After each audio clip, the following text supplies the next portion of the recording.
এক বাড়িতে আগুন লাগছে।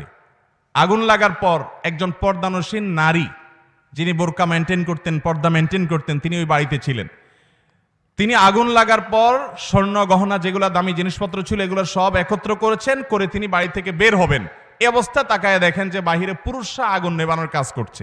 যেহেতু পুরুষরা আগুন নেবাচ্ছে, সেজন্য উনি আর বাহির না হয়ে ওই আগুন লাগা ঘরের খাটের নিচে তিনি যাই লুকিয়েছেন, যার কারণে আগুনে পুড়ে তিনি শেষ হয়ে মরে গেছেন।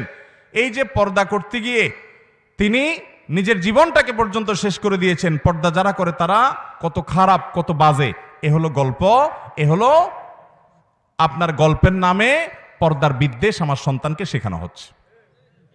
ভাইরা আমার, আচ্ছা আপনি আমাকে বলেন, কোন বাড়িতে যদি আগুন লাগে, কোন নারী যদি সে আগুনের মাঝখানে পড়ে যায়, পুরুষরা আগুন নেভাচ্ছে, এই অজুহাতে কোনো মুসলমান নারী বের হবে না?